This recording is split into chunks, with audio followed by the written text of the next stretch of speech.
From Montana's news leader, this is the MTN 9 o'clock news. Good evening, everyone. Thanks for joining us tonight. I'm Russ Riesinger. Montana's high school athletes woke up to some good news this morning. The Montana High School Association announced it is moving forward with fall activities. MTN Sports' Richie Melby sat down with the MHSA director and has more. Play ball, Montana. That's the main takeaway from the Montana High School Association's letter to schools on Monday morning. That in its return to fall activities guidelines.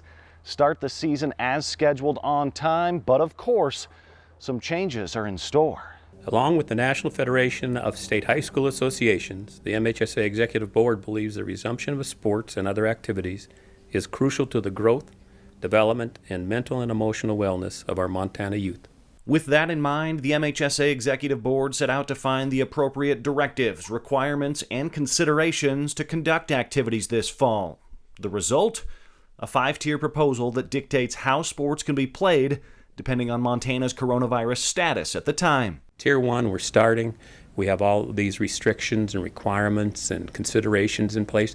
But let's say we have an interruption. Then we can look at Tier 2 where we're going to cancel non-conference games. If we have a longer interruption, then we can look at Tier 3 where we cancel all non-conference games and shorten the conference schedules. Tier 4 would be even a longer, maybe we start and play for quite a while and then get a real long interruption. Then we're going to have to look at shortening that conference season, maybe even ending it at that time, and look at different playoff formats. You know, are we going to have divisional and district volleyball tournaments at one side, or are we going to do a playoff? Tier 5 is where it's been, you know, maybe a tough year like this spring was, but we can maybe have some kind of play at the end and maybe even look at a postseason. Another big change is the removal of multi-team events in the sports of football, volleyball, and soccer. If we're going to make sure that the disease is not going to be easily transmitted, you don't want to bring a ton of kids together in one spot. In regard to the sport and how the sport's played, that's important. Other multi-team sports like cross country and golf will be allowed, but with multiple changes. As for the fans, with different directives in different cities and counties across Montana, that's up to the schools to work with those health departments to be able to host an event. It was an easy recommendation for me to make to our board because going through the Legion baseball season and following that, each site had different county regulations saying you can have this many or you can do this or that, which that's their call. So we want to make sure we leave it there so the schools can work with them, you know, submit plans like the baseball teams had to do and get those approved. There will be different changes for different sports. In fact, the All-State Band, Choir, and Orchestra Music Festival is the lone cancellation to date. But Beckman says one thing is for certain: if Montana is to conduct a successful activity schedule this school year. Well, it's pretty simple that if we want to play and we want to continue to play, we got to follow these rules and guidelines. So still plenty remains to be seen depending on where Montana as a state is at different times throughout the season, but you can find that entire conversation with Mark Beckman, Executive Director of the MHSA. It's at montanasports.com. Richie Melby, MTN Sports. When Billings students head back into in-person classes next month, much of their day will be spent wearing a mask or face covering. But when will masks not be required for students? Well, according to School Superintendent Greg Upham, some leeway will be given to students with breathing problems or other sensory disorders like autism. Masks will not be required when students eat lunch or participate in a physical activity like sports practice. The school district is asking parents for their help in supplying some masks and making sure that they stay clean.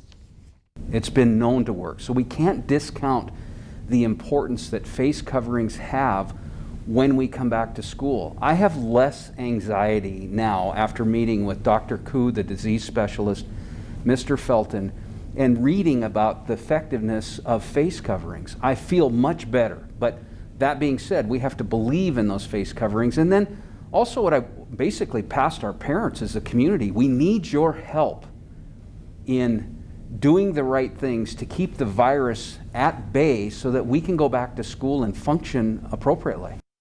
Upham says it might be a good idea for Billings students to have 5 washable masks for each day of the school week. In Wyoming, the state announced today it will deliver 500,000 washable cloth masks to its various school districts. A Yellowstone County woman in her 90s has become the 47th Montanan to die while battling COVID-19. State health officials announced 41 new cases today. 61 people are currently in the hospital with the coronavirus. More than 480 Yellowstone County residents are currently infected. That's the most of any county in Montana. We also learned this afternoon that a Montana hospital CEO has tested positive for COVID-19. Dr. Dean French works for the Community Medical Center in Missoula. Also, 3 Livingston healthcare employees have tested positive and are now in quarantine. Well, the state prison is looking for a new warden after its current warden announced this month that he's resigning. State prison warden Lynn Geyer submitted his resignation letter on July 16th, less than 2 years after starting the job at Deer Lodge. Geyer said that he's leaving after considerable thought and talking with his family, but gave no other reasons. Prison officials also say they've yet to have an inmate at any prison test positive for COVID-19. Acting Prison Medical Director Paul Rees says 2 inmates at a Bozeman pre-release center tested positive, but they've been quarantined. At a parole board hearing last week, Rees said the prison is under a no visitation policy and that strict precautions are apparently paying off. Glaring thing is that we don't have an outbreak or even a case here yet. Anyone returning from a hospital is quarantined for 14 days, tested prior to returning to the facility as well as upon arrival in the facility and then before being released from quarantine. Well, Montana has several secure prison facilities around the state. MSU Billings has named a new interim chancellor after Chancellor Dan Edelman resigned last week due to a serious medical condition. Rolf Grosseth, a longtime Montana University system administrator and former chancellor of the university, is coming out of retirement to take over on an interim basis. Grosseth is set to begin on August 1st. According to the school, search plans for a full-time chancellor will be announced in the coming weeks. An effort to stop the demolition of the old grandstands at Metro Park has been rejected by Yellowstone County District Judge Rod Souza. 2 weeks ago, the Montana Racehorse Owners and Breeders Coalition filed for a preliminary injunction to stop the demolition project, citing irreparable harm if the grandstands were torn down. But Judge Souza ruled the coalition failed to present any evidence of such harm and presented no facts that the county failed to follow all required legal procedures.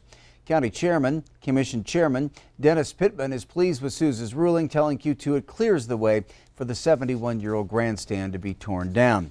Pittman said much of the inside work, such as removing asbestos and windows, has already taken place. He said the heavy work of removing the canopy over the grandstand will begin once Montana Fair concludes in mid-August. Dan Fuchs with the Racehorse Owners Coalition said while his group is disappointed, it did raise awareness to the grandstand issue and the developing master plan for Metro Park. But the story might not be over quite yet. Fuchs says a group of Billings horsemen is still striving to get the grandstand added to the historical registry by the end of the week in hopes of halting that demolition. Over the past few weeks, there have been reports here in Montana and across the nation of people receiving mysterious packages from China. The content of those packages are found to contain unknown plant seeds. Now, the Montana Ag Network's Lane Nordland shares more. It came in a simple envelope shipped by a China post. The Montana Department of Agriculture confirmed at least 5 residents received packages of seed. Receiving unwanted or contaminated seed is against the law in Montana, but it also creates the risk of introducing noxious weeds into the environment. Unknown seeds represent a risk to agriculture, to horticultural plants, and native species because we don't know anything about those seeds. They could have unknown plant pathogens, they could have unknown viruses, and so we definitely wouldn't want to plant any of those seeds in the ground, and we wouldn't really want to even throw those seeds away. So we wouldn't want them to end up in a landfill and grow somewhere in Montana. If you receive a package of seeds, contact the Montana Department of Agriculture. So if we have that packaging information that came with the seeds, we can work with our USDA partners to analyze that pathway of where those seeds are coming from, how those unknowing customers are being identified. So it'd be really important to get those seeds identified and then also have the packaging if anyone's receiving unsolicited seed shipments in Montana. In addition to natural resource worries, there's also concern for identity theft, as this could be considered a brushing scam, a deceitful e-commerce technique where a vendor sends an unsolicited product to a verified address to submit positive online reviews unbeknownst to the receiver. Back to you. All right, thank you, Lane. The Montana Department of Agriculture is awaiting official guidance from the USDA on how to proceed with safe disposal of the mailed materials. You should report any unsolicited seeds received in the mail by contacting the department. The Flying Legends of Victory tour arrived in Billings this morning. You might have heard it coming. Mayor Bill Cole and a color guard welcome them to Billings. The tour travels the country with the mission of educating and inspiring the public with stories of World War II and those who served. They're offering tours of historic military aircraft of that era. You can also book a seat to take a ride in their B-25 bomber, made in the shade. This plane is one of only 34 remaining in the world. The on-ground tours run through Sunday, while the flights are set for Friday through Sunday. You can head to West Edwards Jet Center, 2491 Overlook, to get a peek. It's about telling the stories of people, passing on those stories to others. The plane is fantastic. We love the plane. We love the noise and all of that. But it's really about the people that are behind it, the people that flew it, even the women who helped build it. We've had them out. When you come out and look in our bomb bay, you'll see signatures of 25 crew, of Rosie the Riveters who helped build this plane in Kansas City. Their names are on there. Be sure to watch our 10 o'clock news for a look inside that plane and the men and women behind Made in the Shade. Still to come on the MTN 9 o'clock news. Home at last after a slow but steady journey, Winston the Sloth has arrived at Zoo, Montana. We're going to meet him next. But first, Ed McIntosh is in with your full 7-day forecast. We'll be right back.